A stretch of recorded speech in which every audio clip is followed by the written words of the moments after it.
Hello friends, कैसे हैं आप सब? बढ़िया। चलिए फ्रेंड्स, क्लास 10th मैथमेटिक्स का चैप्टर नंबर 2 जिसमें हम पॉलिनोमियल्स पढ़ रहे हैं। तो इस चैप्टर का आज ये दूसरा वीडियो है और इसके पहले वाला वीडियो अगर आपने नहीं देखा है तो डिस्क्रिप्शन बॉक्स में उस वीडियो का लिंक उपलब्ध है। आप उस वीडियो को जरूर देखिएगा और चैप्टर फर्स्ट के भी सभी वीडियोस के लिंक वहाँ पे अवेलेबल हैं। लेक्चर क्रमांक वाइज सारे के सारे वीडियोस दिए हुए हैं और हर एक टॉपिक बहुत बढ़िया तरीके से सरल भाषा में समझाया गया है, तो आप जरूर सारे वीडियोस को देखिएगा।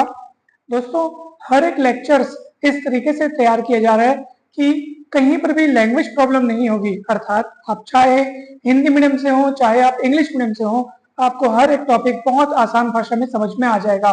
तो चलिए, आज के इस वीडियो में हम पढ़ने जा रहे हैं वैल्यू ऑफ ए पॉलिनोमियल, यानी किसी बहुपद का मान। मान लीजिए एफ एक्स एक पॉलिनोमियल है, ठीक है। एफ एक्स क्या है? एक बहुपद है और अल्फा कोई रियल नंबर है, अल्फा कोई वास्तविक संख्या है। तब एफ एक्स में एक्स के प्लेस पे, एक्स के स्थान पर जब आप अल्फा रख देते हैं, ठीक है, ये जब एफ एक्स रहेगा ना, उसमें एक्स के स्थान पर यदि आप अल्फा रख देंगे, ठीक है, तो रखने के बाद जो आपको मिलेगा, जो रियल नंबर आपको मिलेगा, वही जो है एक्स इक्वल अल्फा पर एफ एक्स की वैल्यू कहलाता है। उसे ही हम लोग एक्स इक्वल अल्फा पर एफ एक्स का मान कहते हैं, एफ एक्स की वैल्यू कहते हैं और इसे हम एफ अल्फा से डिनोट करते हैं। ठीक है दोस्तों, तो अब आपको बहुत आसान भाषा में ये समझ में आ गया होगा। चलिए अब इसी चीज को हम एग्जाम्पल की मदद से समझते हैं। मान लीजिए एफ एक्स है, ठीक है। एफ एक्स एक पॉलिनोमियल है जिसको हमने इस तरीके से यहाँ पर लिखा है 3x² + 2x - 1। अब तब x = 1 और x = -2 पर एफ एक्स का मान। अब देखो, ये दो हमने x की वैल्यूज ली हुई हैं, ठीक है। अब ये x की इन वैल्यूज के लिए हम देखना चाहते हैं कि पॉलिनोमियल की वैल्यू हमें क्या मिलती है। बहुपद का मान देखना चाहते हैं, पॉलिनोमियल की वैल्यू देखना चाहते हैं x की इन दोनों वैल्यूज के लिए। तो चलिए बारी बारी से हम दोनों वैल्यूज रखेंगे।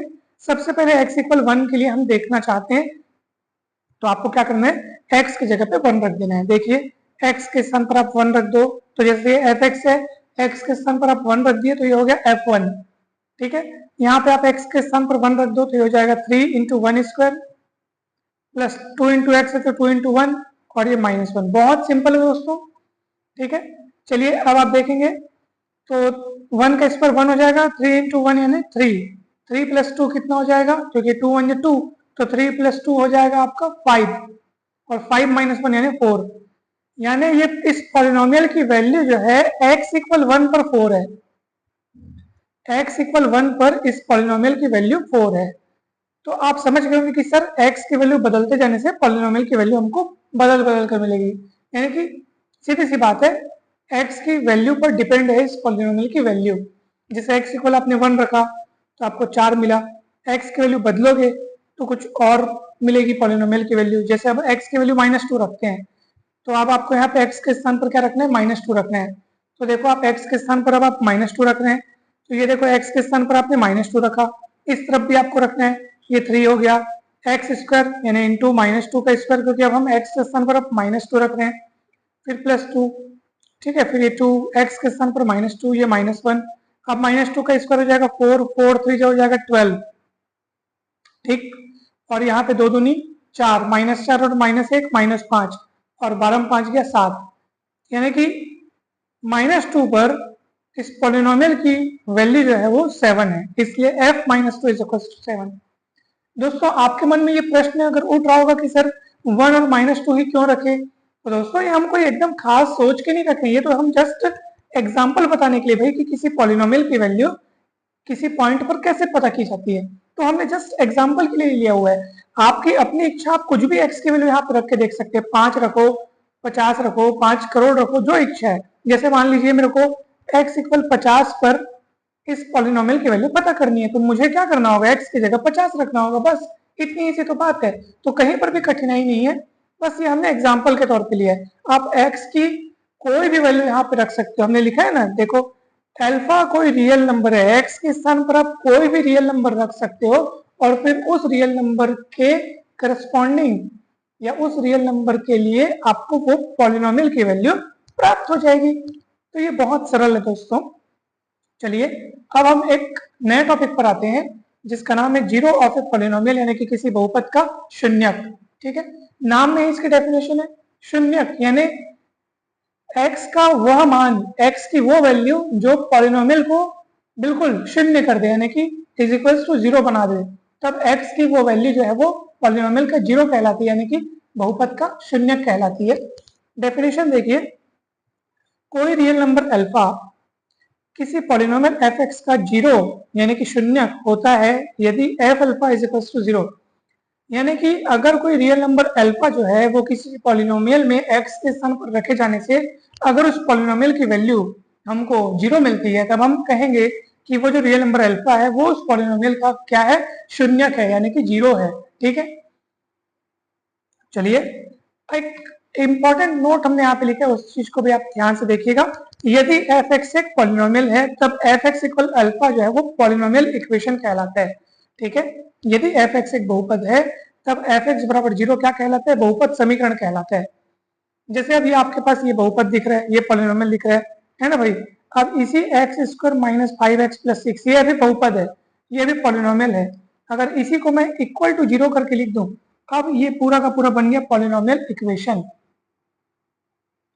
ठीक है दोस्तों, तो ये पॉलिनोमियल इक्वेशन बन गया, और पॉलिनोमियल इक्वेशन को सॉल्व करेंगे तो जो x की जो वैल्यूज आएंगी ना, वही उस पॉलिनोमियल f(x) की जीरोज होंगी।